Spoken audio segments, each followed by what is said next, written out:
moi, mon travail, c'est de défendre ce que toi, tu veux, mais de Tout à m'assurer fait. avant que ce que tu veux, ça vient d'un choix éclairé, pas Mhm. d'une idée préconçue, tu vois? C'est ça, Donc, par absolument, exemple, absolument. justement, l'épidural, c'est un grand sujet. Parce que nous, les douleurs, on ne pense pas que les épidurales, c'est mauvais. Ce qu'on pense, c'est que l'épidural, c'est un outil magnifique qu'il faut prendre au bon moment, dans les bonnes Dans le circonstances. contexte, c'est Et que exactement si on ça. peut s'en passer, c'est encore mieux pour le outcome général.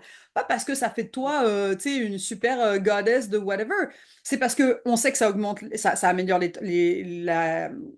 la guérison de la mère, ça réduit les taux de déchirure, ça améliore les chances d'allaitement. Tu sais, overall, c'est sûr que c'est meilleur pour le outcome général de la personne qui accouche et de l'enfant. C'est Ouais. certain. Donc, c'est ça Mm. qu'on aimerait aller. Mais si toi, tu me dis, non, non, je veux une épidurale, on va se préparer à l'épidurale. Sauf que moi, je prépare toujours les gens en leur disant, tu sais que l'épidurale, c'est pas 100% là. Il y a des gens il y a Exact. 8% de gens chez qui ça marche pas vraiment, hein. Mm. Donc, si je te prépare pas, moi, ça, comment on fait si le jour J, t'es pas préparé, tu vas freak out?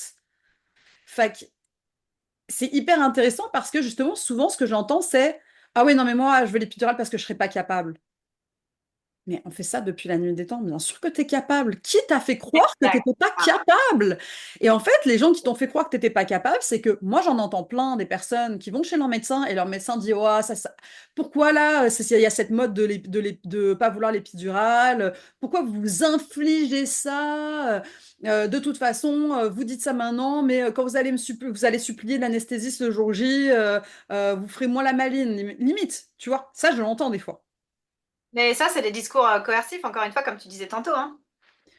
C'est des discours enfantins. C'est comme quand C'est moi je dis infantile. comme exactement, c'est complètement infantilisant. La minute que tu as quelqu'un en face de toi qui te parle d'une manière que tu te retrouves dans ton enfant intérieur de quand tu avais 5 ans, c'est qu'il y a un asti de problème, puis c'est que tu dois te questionner sur les intérêts de la personne en face en général.